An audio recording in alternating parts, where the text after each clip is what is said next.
आज की कहानी खंडहर मंदिर की भयावहता। कोलकाता से मेरे 3 कॉलेज सहपाठी हमारे गांव घूमने आए।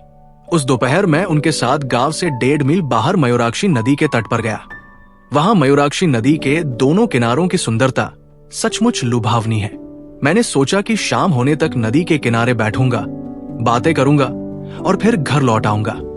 मैं अपने साथ अपने पिता की 5 सेल वाली टॉर्च लाया था, इस डर से कि कहीं अंधेरे में खेत में जाते समय मुझे सांप सर्पिन न मिल जाए। गर्मी, यहां तक कि 6 बजे भी बहुत देर हो चुकी थी। उस समय करीब 6:30 बजे होंगे। हम चारों कवि के एक गीत पर चर्चा कर रहे हैं। हम चर्चा में इतने मग्न थे कि हमें ध्यान ही नहीं आया कि पश्चिम से काले बादल उठे थे और लगभग आधे आकाश को ढक लिया था। अचानक मैंने देखा कि एक तूफान आ रहा है। हम जल्दी से उठ खड़े हुए और जितनी तेजी से हो सके दौड़ते हुए घर की ओर चल पड़े। मैं जानता हूं कि इस रास्ते के 1.5 मील के दायरे में कोई घर नहीं है। इसका मतलब है कि बारिश से बचने के लिए कोई आश्रय नहीं है। प्रस्ताव खराब है।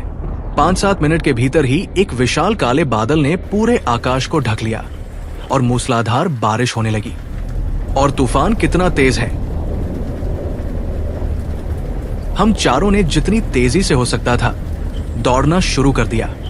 दौड़ते हुए मैंने देखा कि अगर मैं थोड़ा और आगे बढ़ूंगा तो हमारे दाहिनी ओर एक जीर्ण शीर्ण काली मंदिर दिखाई देगा। अगर आप वहां जाएंगे तो तूफान और बारिश से बच सकते हैं। लेकिन शाम के बाद कोई भी उस मंदिर के पास नहीं जाता था और मैं भी वहां जाना नहीं चाहता था। गांव के बाकी लोगों की तरह मुझे भी उस मंदिर से डर लगता है।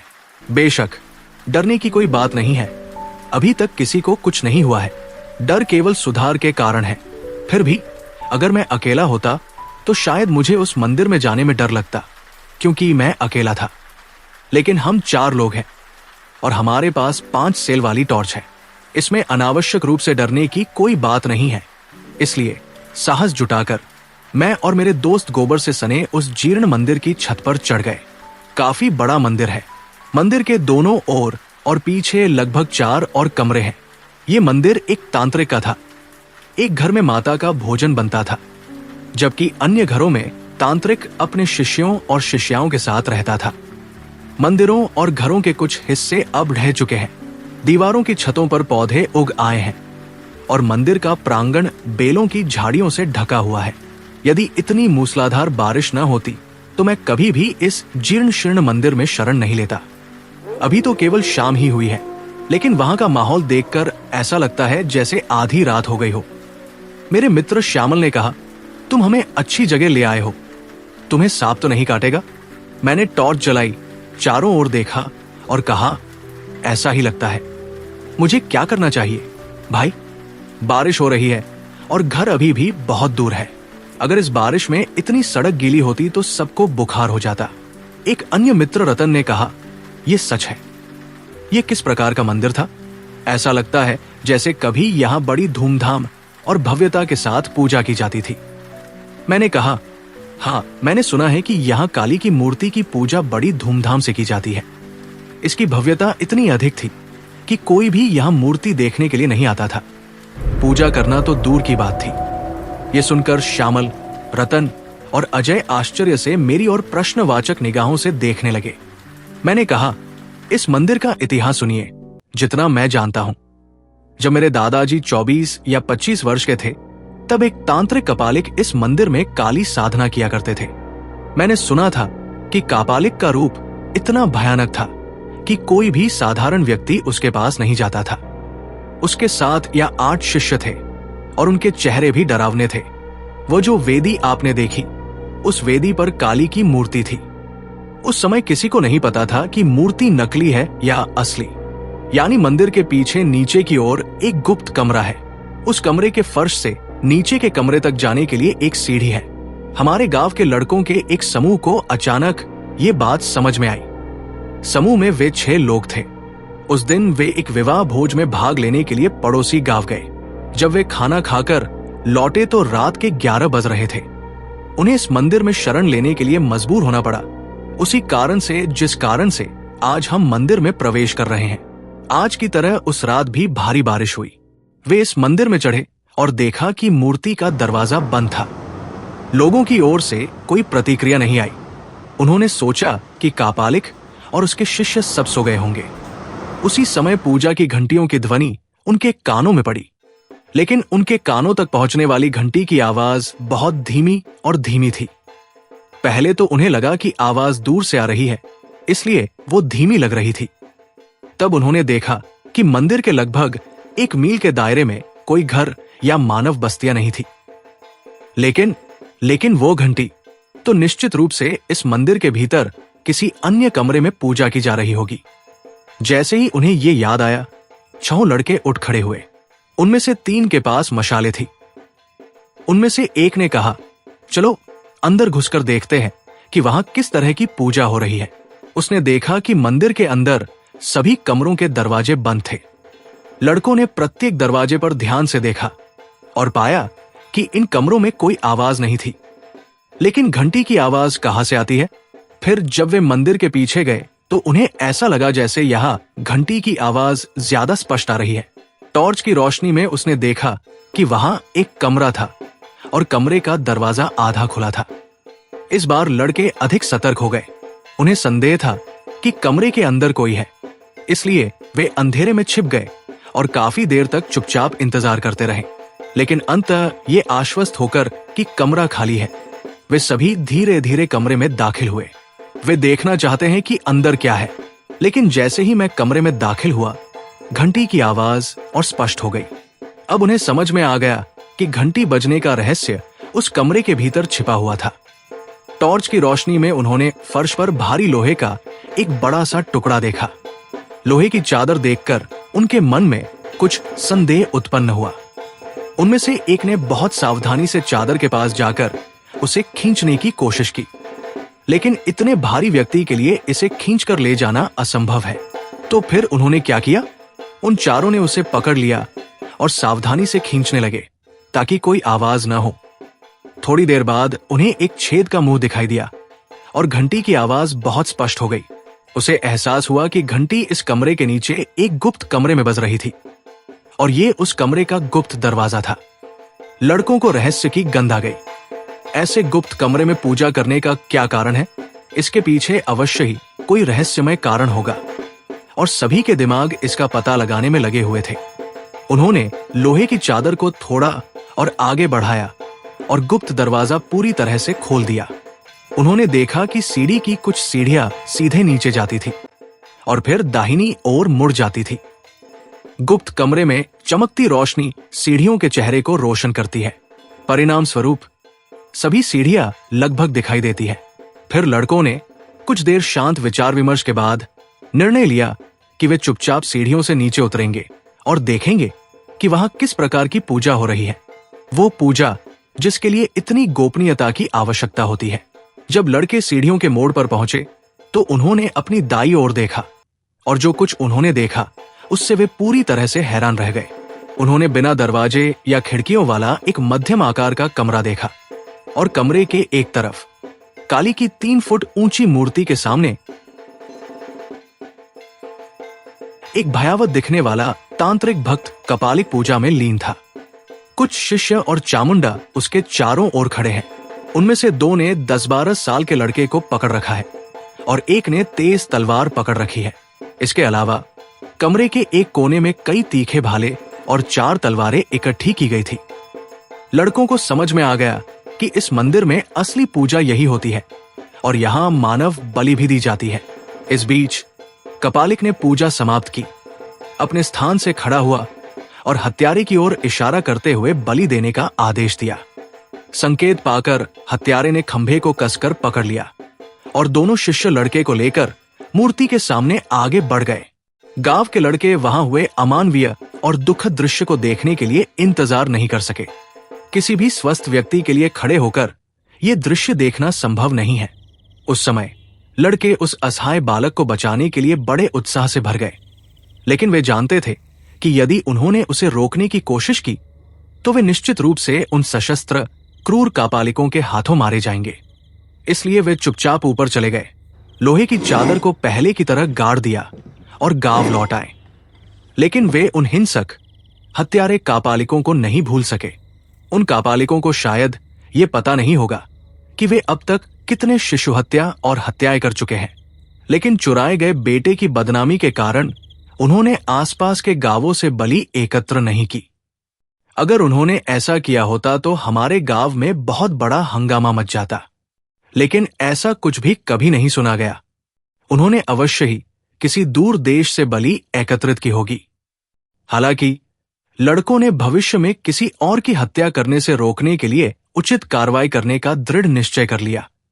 एकांत में काफी देर तक विचार विमर्श के बाद उन्होंने निर्णय लिया कि वे उस कपालिक और उसके सभी अनुयायियों को मार डालेंगे, और उसने उसे मारने का एक घातक तरीका तय किया। 6-7 दिन बाद एक रात करीब 10 बजे वे पुनः इस मंदिर के पास पहुंचे। उनके पास पेट्रोल के 2 बड़े डिब्बे थे। उन्होंने अभी तक गांव में किसी को भी ये बातें नहीं बताई थी। कपालिकों की हत्या के बाद इसकी सूचना दी गई। मंदिर के पास एक बड़ी झाड़ी के पीछे छिपकर वे काफी देर तक मंदिर पर नजर रखते रहे, लेकिन किसी की ओर से कोई प्रतिक्रिया नहीं सुनी। फिर वे चुपचाप उठे और मंदिर की ओर चल दिए। तभी पीछे के कमरे के पास से उन्हें घंटी की धीमी आवाज सुनाई दी। अब तक वे निश्चिंत हो चुके थे। मान लीजिए कि पूजा हो रही है और कापालिक इस पूजा कक्ष में है। फिर वे गुप्त दरवाजे पर पहुंचे। उनकी बाद की गतिविधियां बहुत जल्दी समाप्त हो गई। उनमें से एक ने थोड़ा दूर जाकर माचिस जलाई और कागज का एक टुकड़ा पकड़ा, जबकि दूसरी ओर दूसरे लड़कों ने लोहे की चादर को हटाया और छिपे हुए गड्ढे में पेट्रोल के 2 डिब्बे डाल दिए। फिर जैसे ही उसने जलता हुआ कागज का टुकड़ा अंदर फेंका तो गुहा में तेज आग भड़क उठी, और तुरंत ही उन्होंने उस गुप्त कमरे का दरवाजा फिर से उस लोहे की चादर से बंद कर दिया। तब तक गुप्त कक्ष में कापालिकों की भयानक अंतिम चीखें शुरू हो चुकी थी, लेकिन कुछ ही देर में चीखना चिल्लाना बंद हो गया। तभी एक गहरी शांति छा गई। दुश्मन को नष्ट करने के बाद लड़कों का समूह बहादुरी से गांव लौट आया और सभी को अपने साहसिक कारनामों के बारे में बताया। ये सुनकर गांव वाले हैरान रह गए, लेकिन जिस प्रकार पहले कभी कोई इस मंदिर के पास नहीं आया था, यहां तक कि कापालिकों की मृत्यु के बाद भी कोई भी शौकिया तौर पर यहां नहीं आया। जिस तरह वे लड़के उस दिन आए थे, जिस तरह हम आज आए हैं, शायद ही कोई व्यक्ति पूरी तरह से दोषी महसूस करते हुए यहां आएगा। जैसे ही मैं कहानी खत्म करके चुप हुई, अजय बोला, ऐसी बात। बाकी 2 दोस्त चुप हैं। अचानक मेरा पूरा शरीर भय से कांप उठा। मेरा पूरा शरीर जम गया। हां, मैं घंटी की आवाज बिल्कुल साफ सुन सकता हूं। यद्यपि ये बहुत सूक्ष्म है, फिर भी ये अविश्वसनीय रूप से स्पष्ट है, जैसा कि बहुत पहले हुआ करता था। आज भी मंदिर के 1 मील के दायरे में कोई घर नहीं है, लेकिन ये घंटी की आवाज कहां से आ रही है? क्या किसी नए कापालिक ने उस गुप्त कक्ष में शरण ले ली है? वाह, मंदिर की जीर्ण शीर्ण हालत से पता चलता है कि यहां कोई नहीं रहता। मंदिर में हर जगह धूल, रेत, सूखे पत्ते और लकड़ियां बिखरी हुई है। दीवार की दरारों में पौधे उग आए हैं। यदि लोग मंदिर परिसर में रहते तो वहां 1 इंच भी धूल या रेत जमा नहीं होती। यहां तक कि एक सूखी लकड़ी भी इधर उधर नहीं पड़ी रहती। लेकिन ये घंटी की आवाज कहां से आ रही है? ये इसी मंदिर के भीतर से आता है, और कहां से आ सकता है? घंटी की आवाज श्यामल, अजय और रतन के कानों तक भी पहुंची। अजय ने भौहें सिकोड़कर संदेह भरे स्वर में कहा, क्या तुम्हें घंटी बजने की आवाज सुनाई नहीं दे रही?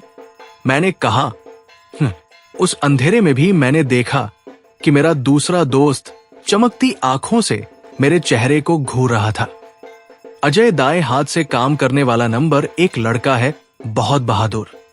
उन्होंने मुझे सुधारते हुए पूछा, आपको क्या लगता है कि घंटी की आवाज कहां से आ रही है? मैंने सुना था कि पहले आसपास कोई घर नहीं था। अब क्या? नहीं, ये अभी भी वैसा ही है। मैंने कहा, कुछ मील के दायरे में कोई घर नहीं है। तो क्या हुआ? अजय ने एक क्षण सोचा, फिर उन्होंने फिर कहा, तो क्या उस घर में कोई और चीज ठाकुर की पूजा कर रही है? बेशक, ऐसा नहीं लगता कि 20 साल से यहां कोई रहता आया है। खैर, मैं इस मामले को नजरअंदाज नहीं कर रहा हूं। आवाज सुनकर ऐसा लगता है जैसे ये इसी मंदिर के अंदर से आ रही है। आओ, मुझे उस कमरे में ले चलो जिसके बारे में तुमने कहा था कि उसमें लोहे से ढका एक गुप्त रास्ता है। मैंने कहा, मैं उस घर को नहीं जानता, लेकिन मैंने सुना है कि ये उल्टा है, देखते हैं। मैं वहां बिल्कुल भी नहीं जाना चाहता था, लेकिन मुझे उन्हें अपने साथ ले जाना पड़ा क्योंकि मुझे डर था कि शहर में मेरे दोस्तों के सामने मैं कायर लगूंगा। जैसे ही मैं मंदिर के पीछे पहुंचा, घंटी की आवाज स्पष्ट सुनाई देने लगी। मैं डर से कांप उठा। मैंने कांपती हुई आवाज में कहा, हां, उस कमरे में घंटी बज रही है, इसमें कोई गलती नहीं है। फिर कौन आया? मैं डर गया। अजय ने भी यह महसूस कर लिया और बोला, क्या हुआ विपिन, तुम किस बात से डर रहे हो? नहीं नहीं नहीं, मुझे क्यों डरना चाहिए? लेकिन मुझे आश्चर्य है कि क्या वहां कोई मानव या पशु बलि दी जा रही है? अजय ने कहा, चलो देखते हैं क्या हो रहा है। मुझे एहसास हुआ कि रतन या श्यामल में भी इन चीजों के प्रति उत्साह की कमी थी। वे दोनों अच्छे मूड में लग रहे हैं।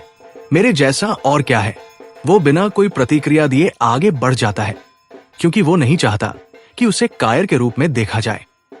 अजय ने पहले ही मुझसे मशाल ले ली थी। वो टॉर्च की रोशनी में दोनों तरफ देखता हुआ आगे बढ़ा। मैंने जितने भी घर देखे उनमें से किसी में भी दरवाजे या खिड़कियां नहीं थी। सब कुछ बर्बाद और टूटा हुआ है। हर जगह धूल, रेत, गंदगी आदि भरी हुई है। अगर कोई यहां चला होगा तो इस मोटी धूल में उसके पैरों के निशान जरूर होंगे। वहां कोई पैरों के निशान नहीं है, यहां तक कि किसी जानवर के भी नहीं। हम कुछ स्पष्ट पदचिन्ह छोड़ते हुए आगे बढ़ गए हैं। असंभव, कोई भी इंसान यहां नहीं रह सकता, अजय ने अचानक कहा। लेकिन श्यामल और मैंने एक ही समय पर पूछा। अजय ने कहा, लेकिन मैं पता लगाने जा रहा हूं कि ये क्या है। हम उस कमरे में पहुंचे।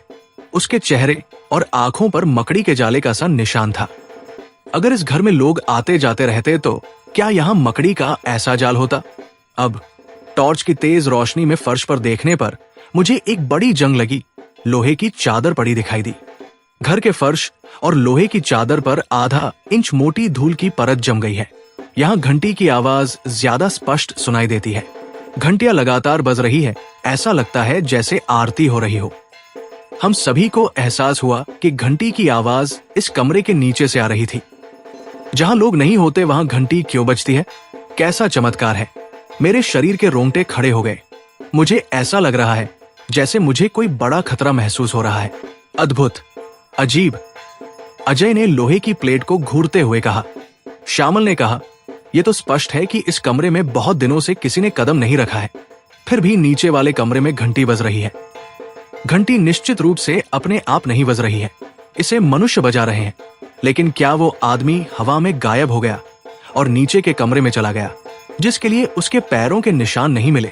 अजय ने कहा, यह सचमुच सोचने वाली बात है। हमें इस रहस्य का कारण जानना चाहिए। इस बार जब हम सबने मिलकर लोहे को खींचा तो गुप्त रास्ता नजर आ गया और उसी समय घंटी की आवाज मेरे कानों के बहुत करीब आई। लेकिन ये कैसा अंधेरा गड्ढा है, सीढ़ियों का एक भी चरण दिखाई नहीं देता।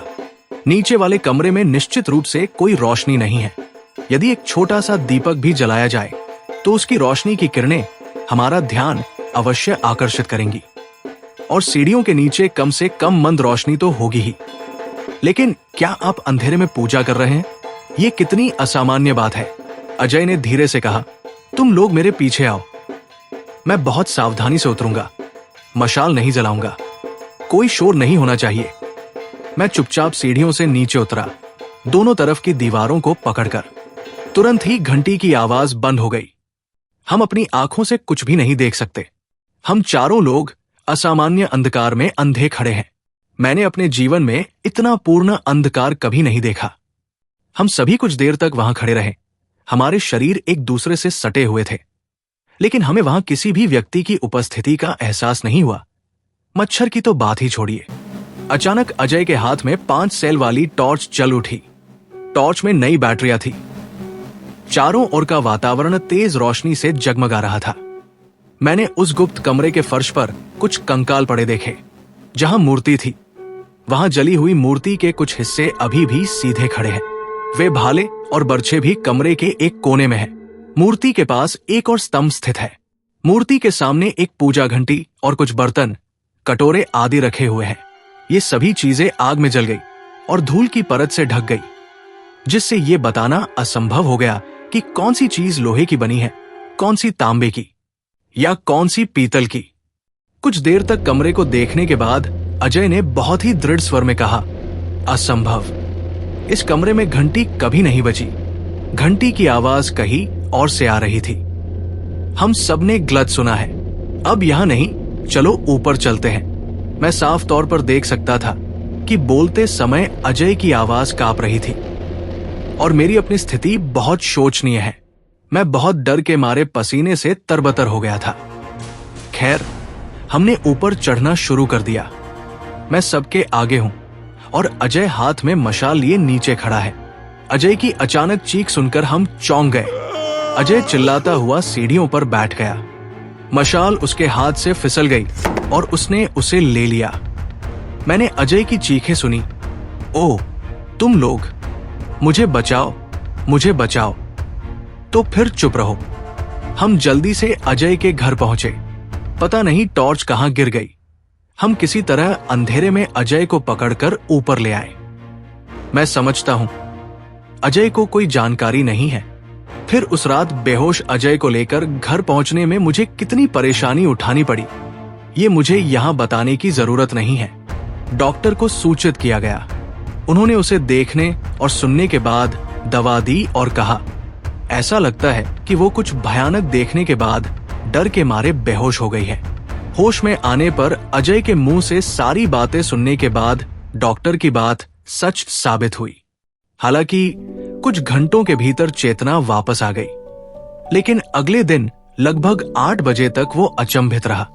रात 10 बजे तक जब उनकी तबीयत कुछ बेहतर हुई तो हमने उनसे कल रात की घटना के बारे में पूछा। जवाब में उन्होंने कहा कि उन्हें ऐसा महसूस हुआ जैसे किसी भयानक दृश्य ने उन्हें एक हाथ से पकड़ लिया हो और दूसरे हाथ से तेज चाकू उठाकर उनका गला रेत दिया हो। इसीलिए वो ऐसे चिल्लाया। उसके मुख से ये शब्द सुनकर गांव के लगभग 25 युवक तुरंत जीर्ण शीर्ण मंदिर की ओर चल पड़े। श्यामल, रतन और मैं पहले गए।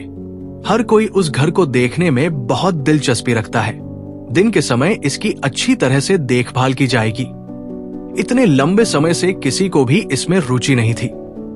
आज इतने वर्षों के बाद एक असामान्य घटना घटी, जिसे देखकर गांव के युवा अपनी जिज्ञासा दबा नहीं सके, ये मानते हुए कि भूमिगत कक्ष में दिन में भी अंधेरा होगा। मैंने 4 या 5 मशाले ले जाने का सुझाव दिया, लेकिन मैदान में देखा गया कि करीब 1 दर्जन लोग मशाल लेकर आए थे। गुप्त दरवाजे के सामने पहुंचने पर पता चला कि अंदर वास्तव में काफी अंधेरा था। खैर, हमने मशाले जलाई और एक एक करके नीचे उतरना शुरू कर दिया। मैं सीढ़ियों से नीचे उतरा और अपनी टॉर्च ढूंढ ली, एक को छोड़कर। नरक का कंकाल यहां कैसे आया, मैं ये देखकर हैरान रह गया। मुझे अच्छी तरह याद है, यहां सीढ़ियों के नीचे कोई कंकाल नहीं था। मैंने देखा कि कमरे के फर्श पर यहां वहां सारे कंकाल पड़े हुए थे। अरे, मुझे अपने पैरों के पास एक बड़ी चट्टान पड़ी हुई दिखाई दे रही है। कंकाल, कंकाल नहीं, कभी नहीं। इनमें से कोई भी यहां नहीं था। मैंने कमरे के फर्श पर नजर डाली तो पाया कि मूर्ति के पास जो खंभा पड़ा था वो वहां नहीं था। सभी मशालों की रोशनी में कमरा लगभग सफेद हो गया था। बाकी सभी लोग आश्चर्यचकित नजरों से कमरे की हर चीज को देख रहे हैं, लेकिन जो मैं देख रहा हूं वो अद्भुत है, बिल्कुल अद्भुत, एक पूर्ण चमत्कार। मूर्ति के पास जो स्तंभ पड़ा था वो अब वहां नहीं है, लेकिन स्तंभ की छाप उस स्थान पर चमक रही है। लंबे समय से घर के फर्श और फर्नीचर पर धूल की मोटी परत जमी हुई थी, तो चट्टान वहां से उठती है। यही कारण है कि इतनी स्पष्ट छाप दिखाई देती है, और मुझे इसमें कोई संदेह नहीं था कि वो चट्टान यहां गिरी थी। मुझे पूरा यकीन था कि न केवल मूर्ति बल्कि कंकाल भी उसी रहस्यमय तरीके से घर के फर्श से निकला होगा। लेकिन मेरे पास इतनी बुद्धि नहीं है कि मैं इस चमत्कारी घटना के मूल में छिपे रहस्य को सुलझा सकूं। इतने सारे लोगों के बीच भी मेरा पूरा शरीर डर से अकड़ गया।